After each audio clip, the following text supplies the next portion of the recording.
equipment.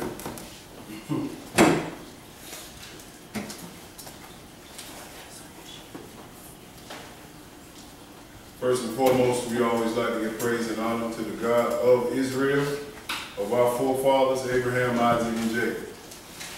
I'll give you the title of the message.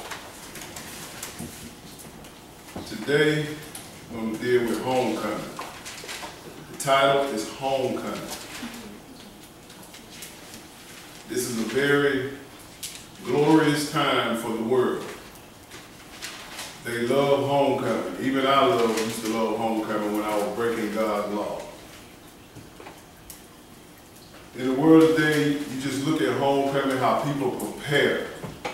They prepare for this day to sell, to buy, to have homecoming courts where you crown in fake kings and fake queens. Even in colleges, the same thing. But I'm here to tell you, God has a homecoming himself. If you don't understand that, your pastor been lying to you for a lot of years. But the main thing used to bother me about homecoming was not just the getting together, but the time they got together. It always happened on Friday night, where they have football games, where they take part in themselves in crowning the homecoming queen, the homecoming king, all this stuff in the world. Then on Saturday, they have the parade, where everybody got to go down there and look at the little floats passing by. They're going to have the homecoming kings and queens for colleges. All this stuff is breaking God's law on his day. Look at it. Friday night football, that's when you have the game. They buying and selling on that day. Cooking, starting a fire, which you should be doing on the Saturday.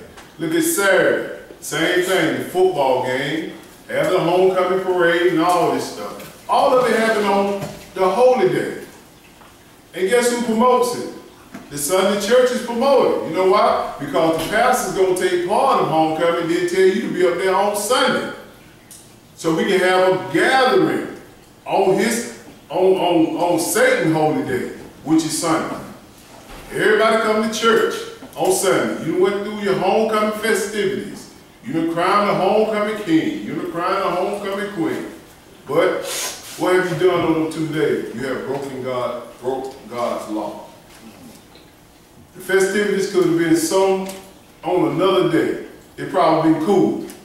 But you're going to always have it on Friday, always have it on Saturday. And that was the main reason why I didn't let my kids participate in a lot of sports, because I knew they were going to have to break God's Sabbath day to participate in football, basketball, track, whatever it is. I'm thinking ahead. I'm trying to make sure they focus on this book. But I want to make sure you understand that God has a homecoming too. And the whole world is blind to it. And you know the reason why they're blind to it? Because their homecoming, what the churches, the Sunday churches tell them, that we're going to have a homecoming in the sky. We're going off in heaven with Jesus and walk on the streets of gold. But I got a quick note for you. You can't read that in the book. God's homecoming is going to happen in one particular place at one particular time, which that particular place is Jerusalem, and that is the first resurrection. If you don't know that, you've been sitting in church 40 years and they've been lying to you. But we're going to open these pages up in this book and make sure you understand. It's very important that we know what we're doing towards God's homecoming so he can pull us up in that first resurrection. Instead of focusing on the word, you got a whole lot of distraction going on. You got a whole lot of people coming to town. You got a whole lot of grills, a whole lot of food, a whole lot of buying and selling, all this stuff. You get caught up in it, you know that you're doing wrong because you've been taught here. Go out there to the parades, go out there and take care. Oh, I ain't working. No, he told you to put aside all your pleasures on his holy day. He just read it, Isaiah chapter 58. That's quite strange you read that. About the Sabbath, the last two verses in Isaiah chapter 58. Put aside all your pleasure. Your little homegirls coming in town, your little homeboys coming in town. I already know. Don't even come over here and talk to me about this on the Sabbath. Period. I deal with you out. So we're going to break this down so you understand that Jesus has a homecoming. And the world is blind. Let's go to Ezekiel chapter 36 and verse 16. Excuse me, Isaiah 13, sorry. Isaiah 13. Getting wrapped up in it already. I like to do one of these lessons every year because it's a big event of the word. Big event. It was one of the highlight events of my time when I was in school and a little after before I ran into the Sabbath day. If you're not taking apart and making sure you keep the Sabbath, you don't understand the future. The Sabbath is pointing toward the future. Yes. That homecoming. Yes. It's going to be 1,000-year Sabbath rest, when he comes upon, when Jesus comes upon this earth in Jerusalem. Isaiah chapter 13, Isaiah chapter 13, verse 13. Let's see why it's so important that we know where and when Jesus' homecoming is. Verse 13, go ahead. Therefore I will shake the heavens, and the earth shall remove out of her place. Yes, sir. In the wrath of the Lord of hosts, and in the day of his fierce anger. See, we got to understand that in the day of this day is talking about the Great Tribulation. And everybody during this Great Tribulation, where before the Great Tribulation, is going to return back to their homeland. Everybody. So you and I need to know where we're supposed to be going. If you don't know the homecoming spot of Israel, where are you going? You're going over there to an African nation that don't even like you. Most people go say, well, I'm going on there with my African brother. They ain't your brother, they'll tell you that left and right. You're not African. Everybody going to return back to their homeland for their homecoming. But God has a home place for his people. Listen right here, go ahead. And it shall be as the chase rope, and as a sheep that no man taketh up. Yes, sir. They shall every man turn to his own people, and flee every one into his own land. I got a question, African American. Where you going? Where you going? And most people say, man, I'm going back over there to Africa with my brothers and sisters. That's not your homeland. Those are, who you think Pharaoh was? He enslaved us for 400 years. Two black nations, Israel and African, which is the Pharaohs. This is not our homecoming to go back to Africa. We got to be in Jerusalem, outside in the wilderness at the time. Period. Everybody returning back to their homeland during the Great Tribulation. And before. It's going to be before. Go ahead. Everyone that is found shall be thrust through, and everyone that is joined unto them shall fall by the sword. Understand this? Everyone that is found shall be thrust through. Those are the people that didn't have a homeland to go to. They in limbo. They trying to fool around with all these other nations. They're going to be thrust through. When you try to, well, I don't know, I'm American. I'm an American citizen right now. I ain't going nowhere. I bought this land. I pay tax on the land. I'm going to stay here. This is what's going to happen to you if you ain't in your own land. He said you're going to be thrust through. Go ahead. Their children also shall be dashed to pieces before their eyes. Yes. Their houses shall be spoiled and their wives ravished. So man or woman, if you leave in your household, you're going to get your kids killed. If you don't understand where the homecoming spot is. Listen what it says. It said the children also shall be dashed to pieces. Do you understand what that means? That's a pretty word, dash. I mean, they're going to kill them. They ain't going to have no regard. You got to be in a place of protection at God's homecoming. Go ahead. Behold, I will stir up the Medes against them, which shall not regard silver, and as for gold, they shall not delight in it. And these people don't care what kind of money you have. Your money can't buy you protection at this time. They do not care. Go ahead. Their bows also shall dash the young men to pieces, and they shall have no pity. On the fruit of the womb, their eye shall not spare children. So you talk about a woman who's pregnant. They don't care if you're pregnant. They're going to throw you to the ground and kill you. They don't care if your little children is breastfed, waiting on you. They're going to kill them too. But God said, I got a place of protection for you in my homecoming. I'm just using homecoming as an example here because most of the world today are violating God's law of breaking the Sabbath. They cooking, they getting together, having their little fun time during homecoming. And God said, look, everybody gonna return back to their homeland. But Israel, they don't know. They don't even consider. They don't understand. You know why? Because they're waiting on the rapture. They preaching and told them, you ain't got to worry about all that Old Testament and Revelation. We're going to be raptured out of here. That's a lie. Matthew chapter 24, verse 29 says, Jesus said, I'll come immediately after the tribulation. So where you going? You got to know your homeland. As Israel, the so-called African American, the Negro, Jerusalem is our homeland. And he has a spot. Go ahead. 19.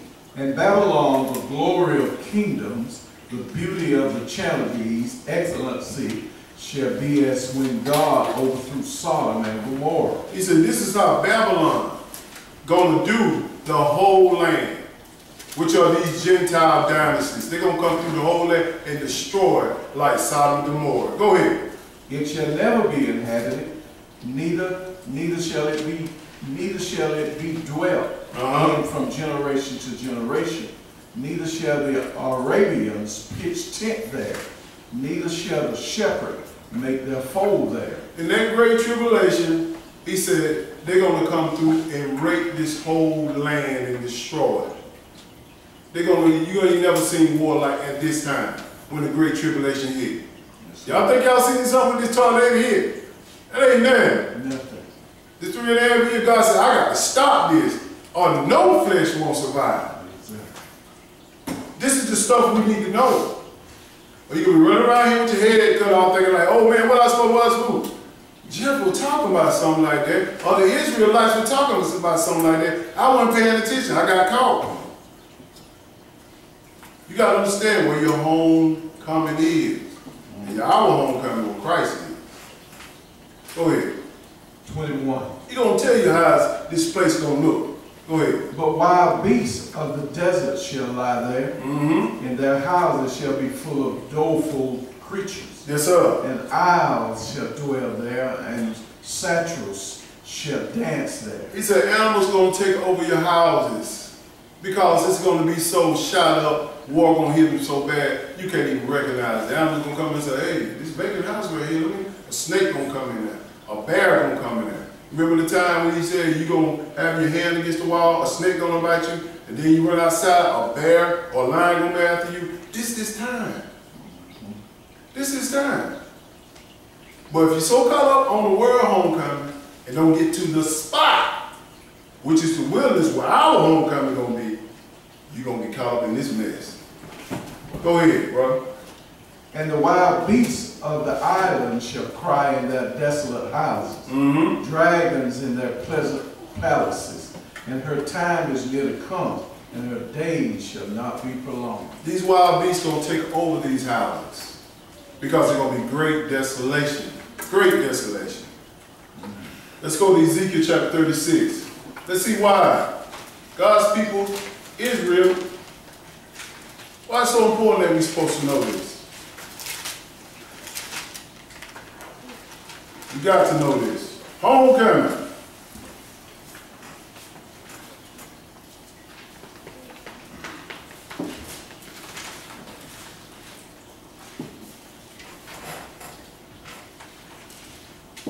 You see why this happened to Israel? That's the future. I'm going to show you why exactly it happened to Israel. And it started all the way back in 70 AD. 70 AD. Yes. That's when Titus came and sacked Jerusalem and took us into slavery. Our ancestors into slavery. And it was already written before that this was going to happen. Right. But most of our people weren't paying attention, just like now. They ain't paying attention. They worried about a parade. They worried about a game. They worried about who's going to be crowned homecoming kid. Who's going to win the homecoming game. They don't worry about all that stuff. I'm worried about this homecoming. Ezekiel chapter 36, verse 16. Go ahead, brother. Moreover, the word of the Lord came unto me, saying, Son of man, when the house of Israel dwell in their own land, yes, sir, they defile it by their own way and by their own doing. Their way was before me as the uncleanness of a removed woman. He's telling you right here, he said, when I had you in the land, I gave you goodly houses. I gave you goodly lands. I gave you the most precious stones money can buy, everything. He said, but now your uncleanness is like a removed woman, meaning that a woman on a menstrual cycle, that's when she's the most unclean. And God said, this is how I see you, because you have violated my law and you don't even care. This is the predicament we got in because we stopped following the laws. We stopped understanding.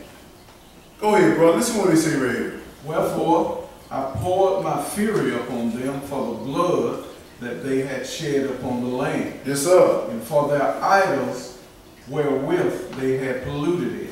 He said, I poured this fury upon the land because of your idols, upon the land because of you polluted it, and all your uncleanness. This is what's going down. This is why we had to be removed out of the land. Our homeland is Israel. Go ahead. And I scattered them among the heathen, and they was dispersed through the countries. Yes, sir. According to their way and according to their doings, I judged them. He said, I scattered them amongst the heathen. We're going to figure out who those people he scattered. Go ahead. And when they entered unto the heathen, whether they went, they profaned my holy name. When they said to them, these are the people of the Lord, and are gone forth out of his land. God said, I scattered you amongst the heathen. The heathen are talking about the other nation, the Gentile nation. They're the nation that we are under. We came under slavery under them. I scattered them. But when they got amongst the heathen, they still polluted me, my name. Let me show you. Let's hold your spot there. We're coming back there. Let's go to Deuteronomy chapter 28. He said, I have scattered them among the heathen. When did this happen? All this stuff means something. Hold your spot, we're coming back. Deuteronomy 28 and verse 15. This whole book is written about Jesus in Israel. Yes, it is. And this is the first time some people even understood who Israel was, who Israel is. Amen. Homecoming. This is where we were scattered off our land. We got to get back there for our protection. Like a lot of people are scrubbing around trying to get this food together, get these homecoming courts together, get all this stuff together for their homecoming, whether in church, whether they're in high school, whether they're in college, whatever. They're trying to get together for this. But when they come to the Lord, they ain't trying to get together on a Saturday. They come together and refrain from all the works of the world. They still going about their own way. Let's see. This is the reason why Israel was scattered. Verse 15, go ahead.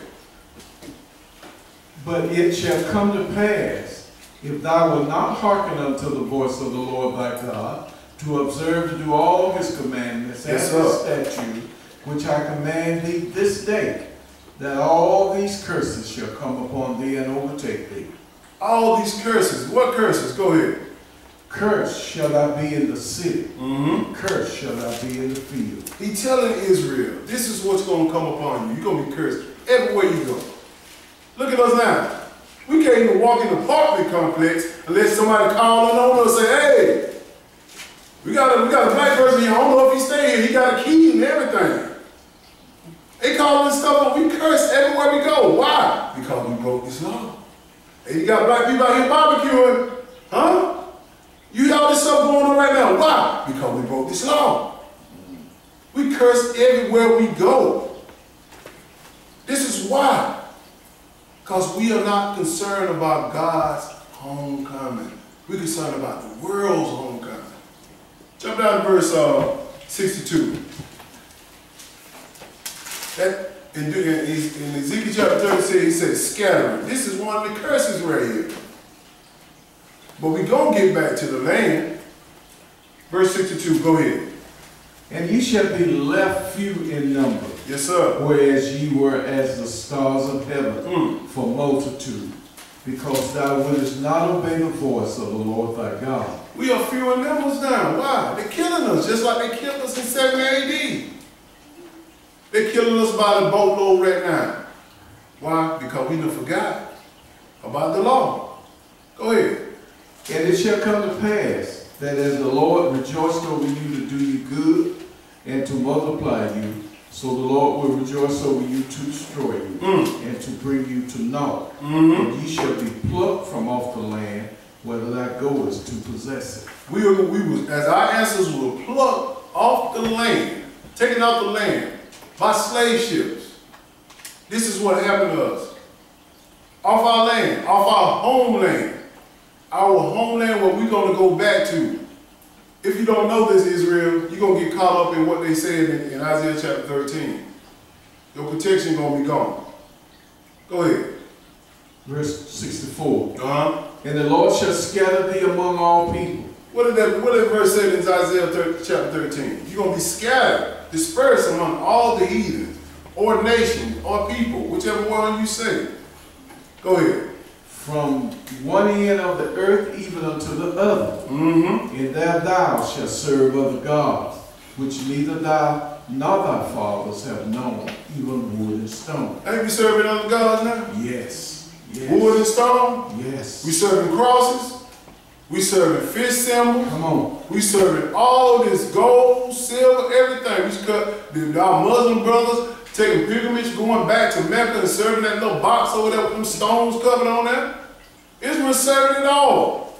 But they would not think about God's law. That's why he scattered us. That's why we have no peace amongst these people. Go ahead, 65 gonna tell you here. Go ahead. And among these nations shall thou find no ease. He said you ain't gonna find no ease. When the police officer pull up behind black folk, they say, oh man, they get so scared to be about to I ain't did that. Then the police officer come up to him, they come out, hey man, I know my rights. Why you on the fence? He just wanted to tell you, man, your light is out. That you ran the stop sign.